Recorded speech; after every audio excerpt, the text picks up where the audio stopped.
আল্লামা সাকিবুল্লাহ রহমতুল্লাহ আলাই সপ্তাহ 2 দিন বাড়ি থাকতাম।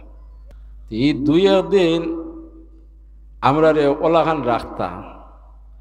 সাকিবুল্লাহ বাদ ফজর দেখা যায় তো আটাফিরা করতা, পরিশ্রম করতা, আমরা রে ডাকিতা। ফলালম্বর খাওয়া হইল আমরা কইতা হুরুনা তুল, বাড়িতে রাস্তা আছে ও রাস্তাগুলা হুরাইতা।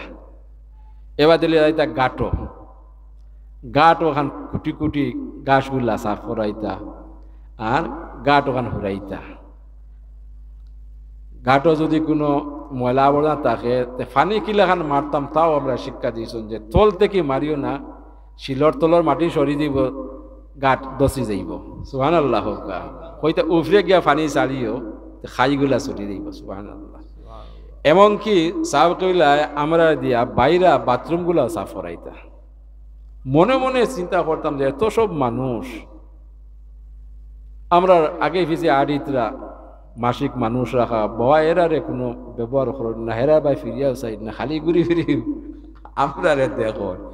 এখন বুঝি আলহামদুলিল্লাহ, কারণ আমরা যে পরিবেশে বড় হয়েছি, কারণ মানুষে আপনারা যারাও গেছেন মহব্বত করছেন, বাড়ির যারাও আছেন এরাও মহব্বত করছে, মায়া করছে, সম্মান করছে, এটা বাবাই কিন্তু ফলো করছেন। দেখছেন যে এরা তো ভিতরে অহংকারী আইব, অহংকারী ধ্বংস করবার লাগি, মিটাইবার লাগিয়া সাফ কবিলায় আমরা ও ঔষধ হর্তা। সুবহানাল্লাহ।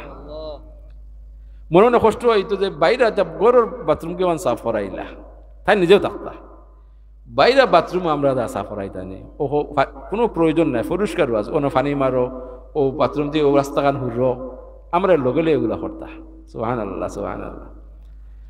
মেহমান মুসাফির গেলে দেখা যাইতো সাফ কবিলা নিজেও এগুলা বহন করতা, আমরা বহন করাইতরা। এমনকি নিজে মেহমানদারি করতা, আমরা এদের করাইতা। কোনো সময় চিন্তা করি সাফ গেলে আমরা গীতা মহব্বত কম করছইনি, আমরা তা না আওলাদ নানি, জানতে কিছু মহব্বত করছেন, কিন্তু এই মহব্বতটা হইল দুনিয়ারও মহব্বত, আখেরাতের মহব্বত। আর আমরা যে আমরা আগামী দিনের প্রজন্ম হলরে মহব্বত করি, এটা খালি দুনিয়াই মহব্বত, আখেরাতে ধ্বংস করে দিতে আছে। আমরা জানা আছে সাফ কিবলা তো এগুলা করতা, আমরা অভিভাবক যারা এরা ইফাশক্তি নমাজর লাগে এত কঠোর আসলা, বিশেষ করে শীতর মৌসুম ফজরের নমাজ পড়া বড় কঠিন, যার কারণে আমরা বাচ্চা মানুষ কোনো সময় নিজরে আড়াল করবার লাগিয়া যে রুমত থাকতাম সেই রুমর বারে দিয়ে তালা লাগাইতাম, ভিতরে ঘুমাইতাম, দেহ কাইয়া আমি গরো নাই। এটা তো আপনি 1-2 দিন করিয়ালে বাজে ধরা খাইল, সে দেখা যাইতো যে এটা অভিভাবক হলে বুঝে লাইছম, বাড়তে গিয়া বদনাদি পানি ছাড়ি দিতা, যারা উন্দুর দে গাত থেকে বার কারণ পানি দ্বারা আমরা গাত পানি ছাড়ি দিতা, ঘুমাইতে আইনি, অটোমেটিক বাড়ি আইতা। সুবহানাল্লাহ। আল্লাহ এর উত্তম জেজা দান করুক, হোক আমিন। এটা করার আমরা ধরা আছে কিনা? আমরা তো ও অবস্থাতে আছি, আমরা যদিও বয়স হয়ে গেছে, ফজর নামাজ যাই, কিন্তু যাওয়ার আগে দেখিয়া মুখর দিয়া আমার বাচ্চাটা উদলা না কমল উপরে আছে কিনা, যদি কমল না তাকে আমরা কমল দিয়া বার আছে আরাম ফাতাইয়া আমরা মসজিদ গিয়া নামাজ পড়ি, কথা ঠিক না? এটা আপনি মায়া করলা না ক্ষতি করলা? ক্ষতি করলা। সেই দিকে খেয়াল রাখতে হইব। ওলাকে যখন এই বাচ্চা বুঝদার হয়, আপনি আমি নমাজের কথা কই, এগুলারে মূল্যায়ন করে না, আপনার আমার কথা শুনে না, তখন আপনার আমার মনও কষ্ট হয়। এই কষ্ট হওয়ার কারণে এই বাচ্চারও ক্ষতিগ্রস্ত হয়। মা বাবার যখন বাচ্চার দিকে মন খারাপ হয়, তখন বাচ্চা ক্ষতিগ্রস্ত হয়, ঠিক না? এখন বাচ্চায় দোয়া পাবার ব্যবস্থা করলাম না, আবার পরেও বাচ্চারেও আমরা বহুত দোয়া মুখ না দিলেও ও মন খারাপ করলেও একটা আসর পড়ে, ঠিক না? ওই লাগে আমরা সতর্ক অবস্থায় সামনের দিকে অগ্রসর হতে হইব। কারণ আমরা লাগি বড় দায়িত্ব হইল নিজের সংশোধন আনা, আমরা পরিবার পরিজন হলরে কোরআন সুন্নাহ মোতাবেক সংশোধন করা। আল্লাহ পাক রব্বুল ইজ্জতে আমরা তামাম রে তৌফিক দান করুক, আমিন। তো আমি হাদিস শরীফ পড়লাম লাইসা ইয়াতাহাসসারু আহলুল জান্নাতি ইল্লা সাআতি মাররাত বিহিম লাহু ইয়াযকুরুনাল্লাহা তাআলা ফিহা। হুজুরে পাক সাল্লাল্লাহু আলাইহি ওয়াসাল্লাম ইরশাদ করেন যে জান্নাতবাসী হল জান্নাত তাকিয়া আফসোস করবা, আক্ষেপ করবা দুনিয়ার থাকাকালীন যে সময় জিকিরবিহীন অবস্থায় অতিবাহিত করছেন ও সময় লাগি আক্ষেপ করবা, আফসোস করবা, কইবা হায় হায় দুনিয়ার থাকাকালীন সময় ও সময়টুকু যদি কাজে লাগাইতাম, আল্লাহরে স্মরণ করতাম, আজকে যদিও আমরা বর্তমানে জান্নাত অবস্থান করছি, আল্লাহ পাক রব্বুল ইজ্জতে আরো উফরর জান্নাত আমরা রে স্থান দিলাও। সুবহানাল্লাহ। খারা অলরেডি এরা জান্নাত আছেন, অলরেডি এরা জান্নাতে অবস্থান করতে আছেন, এরা আফসোস করবা বলে হায় রে হায় দুনিয়ার থাকাকালীন সময় ওই সময়টা যদি কাজে লাগাইতাম পারতাম, তাহলে আজকে আমার স্থান হইতো জান্নাতুল ফিরদাউস। লাগে আমরা প্রত্যেকে নেককার হই, বদকার হই, আমরা দোয়া করি আমরার ভিতরে ঈমান আছে বলে আল্লাহ আমরার জান্নাতুল ফিরদাউস নসিব করুক, আমিন। জান্নাতুল ফিরদাউস নসিব হইতে হইলে আপনি আমি দুনিয়ার কাজ করতে হইব, কোরআন সুন্নাহর মোতাবিক আপনি আমি ইবাদত বন্দেগী করতে হইব। আর যদি কোরআন সুন্নাহ মোতাবিক আপনি জীবন যাপন করতে পারেন, আল্লাহ পাক রব্বুল ইজ্জতে আপনার আমার লাগিয়া জান্নাতুল ফিরদাউস তৈয়ার করি রাসূল লাগি। আল্লাহ কোরআনুল কারীম ঘোষণা করেন ইন্নাল্লাযীনা ইয়াখশাউনা রাব্বাহুম বিল গায়বি লাহুম মাগফিরাতুন ওয়া আজরুন কাবীর। নিশ্চয়ই যারা তাদের মালিকরে না দেখিয়া ভয় করছে, রব্বুল আলামিনে তারা তামাম গুনাহসমূহে মাফ করেন, প্রতিদান স্বরূপ জান্নাতুল ফিরদাউস দান করেন। সুবহানাল্লাহ। প্রতিদান পাইতে হইলে কোরআন সুন্নাহ মোতাবেক জীবনরে পরিচালিত করতে হইব। নিজের মন উক্তি জীবন যাপন করলে দুনিয়ার জিন্দেগিও বরবাদ হইব, আখিরাতের জিন্দেগিও ধ্বংস হইব। বর্তমান সময় আমরা নিজ ইচ্ছা মুআফিক জীবন যাপন করি, ইবাদত বন্দেগী করি, ঠিক না? শরীয়ত বলতে হুজুরে পাক সাল্লাল্লাহু আলাইহি ওয়াসাল্লাম আল্লাহর হাবিবে যে শিক্ষা দিয়া গেছেন, এর থেকে চুল পরিমাণ কেউ যদি আগ বাড়ি যায় তাহলে তার ইবাদত বন্দেগী হইতে না, বরং গুনাহগার হইব। এর থেকে এক চুল পরিমাণ যদি কমাইলায় তার নিজত তাকিয়া, তাহলে হেও গুনাহগার হইব। ওলাকি শরীয়ত হইলা হুজুরে পাক সাল্লাল্লাহু আলাইহি ওয়াসাল্লাম আল্লাহর হাবিবে যেভাবে শিক্ষা দিয়া গেছেন সেইভাবে আমরা আমল করতে হইব। আল্লাহ আমরা তৌফিক দান করুক, আমিন। আমরা বিগত জিন্দেগির মুসলমান হলে পুরুষ হোক মহিলা হোক আমরাও দেখছি বর্তমান সমাজের কারণে এগুলা আমরার উপরেও আসর পড়তে আছে, সত্যিকারের আসর পড়তে আছে। অনেক সময় তো আগে আছি আমি তামাম সুন্নত পড়তাম, এখন দেখছি আপনারও এই শাখার লগে আমিও বাড়ি আই শাখা বুঝছেন নি, মসজিদও যে একটা মানুষের থাকে না নি, গুণনি থাকে, অনেক সময় খেয়ালও ছুটি যায়। আর অশ্বাসও তো আছে, আমি তো ফিরিস্তা নাই, ও অশ্বাসাই আমার টেলাই আনিলাই। আর এখন দেখছি একটা অভ্যাসে পরিণত হয়ে গেছে। এখন দেখি এই যে সুন্নত আর নফলের প্রয়োজন নাই, নাউযুবিল্লাহি মিন যালিক। এখন দৌকা সমাজে মানুষের কি করতে পারে, এটা খালি আমার বেলা নাই, প্রত্যেকের বেলায় যদি এই সমাজও মানুষ আল্লাহ ওয়ালা হয়, আপনার আমার যদি আমল ভালো না থাকে তা আপনি আমি বাধ্য হইয়া এগুলা করতে হয়, ঠিক না? একদিন দুই দিন ওয়ালা গিয়া আপনার আমার বাধ্যতামূলক ইবাদত বন্দেগী আপনি আমি প্রকাশ্যে করতাম। কারণ যারা বাধ্যতামূলক ফরজ ওয়াজিব করে না, আপনার আমার দেখা দেখি তারা উৎসাহিত হইতো, এগুলা তারাও আমল করতো, ঠিক না? কিন্তু বিশেষ করে নফল ইবাদত বন্দেগী আপনি আমি যত লুকাইয়া করমু তার মাঝে সওয়াব বেশি। সুবহানাল্লাহ। তাহলে আমরা তৌফিক দান করুক। আর এর মাঝে যারা দেখা যায় আমরা ওয়াসওয়াসাত পড়ে যাই, যারা কিছু করি নফল আমল, ওয়াসওয়াসার কারণে সমাজের কারণে দেখা যায় আমি আমার নিজের কথা কই, আর যত সময় পেট ফুলার দেহর না দিছি অত সময় আর শান্তি পাওয়া যায় না। দেখো জানি পেট ফুলির দেহর দিলে আরাম পাওয়া যায়, আছে না নি? আপনি যদি কোনো কারণবশত ঘুম লাগছে না, নমাজ 4 রাকাত পড়ে লইছেন বিতির জ্বর, শেষাইতের জ্বর, তাজুদর, দেখবা ফেট ফুলি গেছে, কোনো না কোনো মতে আপনার দেহর দেওয়া লাগবো। এটা হইল ওয়াসওয়াস, আল্লাহ কাছে ফানা চাইতা। ও দেখবা কোনো না ঘুরে ফিরাইয়া হইবারে বো খালি খালি আমার বেজুত করেন। আমি আমার নিজে কথা হইয়া শেখায়ত করিয়ান না, দেখবা কিতে হয়েছিল না, কিছু আগুন উঠে গেছিলাম, দেখো রইল নি, বুঝাইলা যে তাই তাজুদর নামাজ পড়াই দিয়েছে, অথচ ঘুম লাগছে না, পড়েই লাইছিল, এখন পেট ফুলি গেছে, এখন দেহর দেওয়া লাগে, এই নামাজ খামাইব নি। আপনি আমি ইবাদত বন্দেগী করি একমাত্র রব্বুল আলামিনের সন্তুষ্টির উদ্দেশ্যে, দুনিয়ার কোনো উদ্দেশ্যে আমরা ইবাদত বন্দেগী করি না।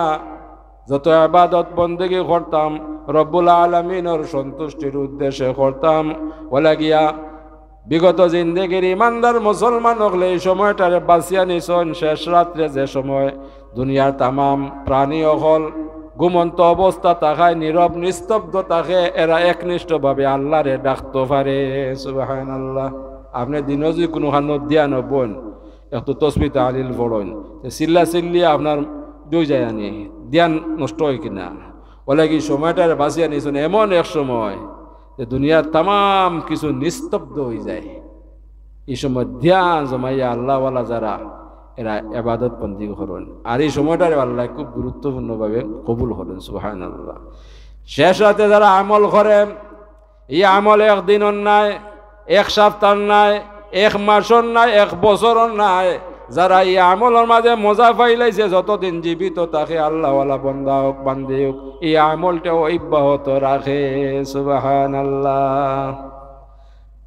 আল্লাহর বন্দার বান্দি হলোর উসিলায় আমরা এই আমল করার তৌফিক দান করুক, আমিন। নফল ইবাদত বন্দি করে প্রয়োজন কিতা, এখন তো আমরা অপ্রয়োজনীয় মনে করি। আল্লাহ পাক রব্বুল ইজ্জতে আপনার আমারে প্রতিদান দান করতা, জন্নত দান করতা। জন্নত একটা নাই, জন্নত আল্লাহ বানাইয়া রাখছেন 8টা স্তরে, 8টা জন্নত বানাইয়া রাখছেন, ঠিক না? এই 8টা জন্নত আপনি অতিক্রম করতে হইলে আপনার বাধ্যতামূলক ইবাদত বন্দিগির পাশাপাশি আপনি যত বেশি নফল ইবাদত বন্দিগি করবা, আল্লাহ পাক রব্বুল ইজ্জতে আপনার আমারে জান্নাতুল ফিরদাউস ঠাই দিবা। সুবহানাল্লাহ। এমনি খালি ফরজ ওয়াজিব পড়লে হইতো না। যেমন এক উদাহরণ দেই, আপনি আমি যে খাজ কর্মর লাগি মানুষ রাখি কিনা, মানুষ রাখার আগে আপনার আলাপ আলোচনার মাধ্যমে রাখি যে তোমারে আমি ও আমার খাজ করতে হইব, তোমার মাসুরা বেতন হতো। আপনারা পরিষ্কার করেন না নি? আমরা করি তো। কিন্তু যদি এই ব্যক্তির নিয়ত বালা থাকে, ই গৃহস্থর খাজ করে, নিয়ত বালা থাকার কারণে এগুলা ভেদাভেদ করে না। ই গৃহস্থ নির্দিষ্ট কাজ করার পর দেখে যে আমি বইয়া থাকতাম, বইয়া না থাকিয়া এই গৃহস্থর অন্য কাজ করি। গৃহস্থর হয়তো একদিন চকুত বাঁচত নাই, 2 দিন বাঁচত নাই, 3 দিন চকুত লাগবো কিনা। গৃহস্থর যখন দেখব, দেখিয়া এই ব্যক্তির উপরে গৃহস্থর মন খুশি হইব না বেজার হইব? খুশি হইব। আমরা এক মানুষের যদি অতিরিক্ত কাজ করলে মন খুশি হয়, তাহলে আমরা মালিকর যদি অতিরিক্ত কাজ করতাম পারি, তো মালিকে তো প্রতিদান দিবার লাগিয়া সেই ব্যবস্থা করিয়া রাখছেন যে তোমাদের আমি সেই জান্নাতুল ফিরদাউস ঠাই দিমু। সুবহানাল্লাহ। খালি যখন দিয়া চাইলে হইতো নাই, আপনি কাজও করতে হইব। ওলা কি আল্লাহ ঘোষণা করেন, ও আল্লাহ সালিল ইনসানু ইল্লা মা সা, এবং মানুষ যাহা করে তাহাই পায়। আমরা দুনিয়ায় একে অন্যরে উদাহরণ দেই যে যেমন কর্ম তেমন ফল, ঠিক না? দুনিয়ার জিন্দেগির উপরে আখিরাতের নির্ভয়। যদি দুনিয়ার আমরা কোরআন সুন্নাহ মোতাবেক একনিষ্ঠভাবে আল্লাহর সন্তুষ্টি অর্জন করতাম পারি, আল্লাহ যেভাবে ওয়াদা প্রদান করছেন, আল্লাহ পাক রব্বুল ইজ্জতে সেই মোতাবেক আমরা জান্নাতুল ফিরদাউস নসিব করবা হোক, আমিন। দরুশে পড়কা সাল্লাল্লাহু আলা সাইয়্যিদিনা ওয়া মাওলানা মুহাম্মদ ওয়া আলা আলিহি ওয়া আসহাবিহি ওয়া সাল্লাম। সাল্লাল্লাহু আলা সাইয়্যিদিনা ওয়া মাওলানা মুহাম্মদ ওয়া আলা আলিহি ওয়া আসহাবিহি ওয়া সাল্লাম। আর একটা সমস্যা, আপনি আমি প্রত্যেক অবগত জর্জরিত পশ্চিমা যে কালচার, বুঝইনি পশ্চিমা কালচার দেখছি আমরা আমরা হাফ প্যান্ট পিন্ধাও শুরু করছি কিনা, এখানে গ্রামে গঞ্জে হাফ প্যান্ট পিন্ধি, এবারে আপনার সিকা গেঞ্জি পিন্ধিয়া, এটা কোনো লজ্জাবোধ করি না, এটা হইল পশ্চিমা কালচার। আরো অনেক আছে এই পশ্চিমা কালচারগুলো আমরা নিয়ামত হিসাবে এগুলারে আমলও আনতে আসি, কালচারের মাঝে হারাইতে আছে, এতে আমরা ক্ষতিগ্রস্ত হইয়ান না লাভবান হইয়ার। সময় সময় যত আধুনিকতা এগুলা পশ্চিমা কালচার, এগুলারে আমরা অনুসরণ করি, কোরআন সুন্নাহরে বাদ দেই না, আউযুবিল্লাহি মিন যালিক। আমরা বিগত জিন্দেগি ইমানদার মুসলমান হলে যেগুলা নিষেধ করছেন কোরআন সুন্নাহ মোতাবেক, সেইগুলারে আমরা মানি না, ওগুলারে করি আর পশ্চিমা কালচারে অনুসরণ করি। ও কারণেই আমরা এই সমাজের এই অবস্থা। ওই যে এই দেশ বাংলাদেশ শতকরা 97 থেকে 98% মুসলমান, এই মুসলমান প্রত্যেক মুসলমানের ভিতরে আগুন জ্বলতে আছে, যদিও গুনাহগার হয়। এই 98% মুসলমানের আগুন জ্বলতে আছে, যদি এই দেশ কোরআন সুন্নাহ মোতাবেক এই দেশটা পরিচালিত হইতো, ঠিক না? প্রত্যেকের ভিতরে ভিতরে আগুন জ্বলতে আছে। আপনি আমি এটা আশা করতে হইলে খালি এই জাতীয় বড় বড় মহফিল স্লোগান দিলে গীতা এই দেশ কোরআন সুন্নাহ মোতাবেক দেশ পরিচালিত ওই জীবনী সম্ভব নয়। ওলাগে এটার হিকমত হইল এই দেশের প্রত্যেক মানুষের যে নিজের কোরআন সুন্নাহ মোতাবেক নিজের সংশোধন করিলাইতে পারে, তার পরিবার পরিজন হলরে কোরআন সুন্নাহর আওতায় আনিলাইতে পারে। দেখবা আপনি আমি যে সমাজে বসবাস করি এই সমাজের দেখবা পরিবেশ পরিবর্তন হইতে আছে, ঠিক না? এইভাবে বাংলাদেশের প্রত্যেক মুসলমান নর নারী যদি কোরআন সুন্নাহ মোতাবেক জীবনযাপন করিলায়, এই দেশ ইসলামী হুকুমত কায়েমতে মুহূর্তর সময়ের ব্যাপার, স্লোগানের প্রয়োজন নাই, দলাদলির কোনো প্রয়োজন নাই, ঠিক না? খালি এমনি স্লোগান দিলে আর দলাদলি করলে যদি ওই যেত তে তো বহুত আগে ওই গেল। বিপরীত দিক দিয়ে দেখা যায় নাস্তিক হলর এই দেশের নাস্তিক হলর জোর বাড়তে আছে, ঠিক না? সেই দিকে আমরা সতর্ক থাকতে হইব। নাস্তিকতা বাড়েন না কমের? বাড়েন। এই নাস্তিক হলে মুসলমান হলর ইমানরে নষ্ট করতে আছে, আমলরে নষ্ট করতে আছে, আমরাও তারারে অনুসরণ করতে আছি। বলে গিয়া সবচেয়ে বড় দায়িত্ব হইল আপনার আমার বিবি বাচ্চা পরিবার পরিজন হলর প্রতি খেয়াল রাখা, এরারে কোরআন সুন্নাহ মোতাবেক এরারে লালন করা পালন করা। যদি বাচ্চারে ছোট তাত্তা গিয়া এইভাবে আপনি লালন করেন পালন করেন, এই বাচ্চা এইভাবে গড়িয়া উঠব কিনা? আজি প্রথমে আপনি এটারে প্রাধান্য দেন না, গুরুত্ব দেন না, পরবর্তীতে এটা কন্ট্রোল করা সম্ভব নয়, খান্দা ছাড়া বিকল্প নাই। আল্লাহ আমরা ফানা দোকা হেফাজত করুকা, ইমানে আমলও রাহুকা, কোরআন সুন্নাহ মোতাবিক জীবনযাপন করার তৌফিক দান করুকা। বিশেষ করিয়া 5 ওয়াক্ত নামাজ শান্তিপূর্ণভাবে একনিষ্ঠভাবে কায়েম করার তৌফিক দান করুকা হোকা, আল্লাহুম্মা আমিন। আমি আলোচনার দীর্ঘায়িত করতাম নাই। বিশেষ করিয়া আমরা আজকে এই মুবারক মহফিল পাইছি, আমরা লাগি বড় নিয়ামত। আমরা দুনিয়ার অধিকাংশ দেশ হলর মজলুম মুসলমান হল চিৎকার করতে আসল, ঠিক কিনা? মজলুম মুসলমান হলর দুনিয়াত অভাব নাই। দেখা যায় এই তারা এমনভাবে হিকমত করছে যে তারা এক দেশ করিয়া মুসলমান হলরে নির্মূল করতে আছে, ধ্বংস করতে আছে। বিশেষ করে বর্তমানে ফিলিস্তিনি মুসলমান হলর লাগিয়া আল্লাহর কাছে আমরা যেন 5 ওয়াক্ত নামাজের ফরফর কয়েক ফুটা চকুর পানি আমানত রাখিয়া দোয়া করি। না কিন্তু সাহায্য করার আছে, আপনি আমি ইনতেকি যদি কিছু নিক্ষেপ করি এগুলা পৌঁছিত নাই।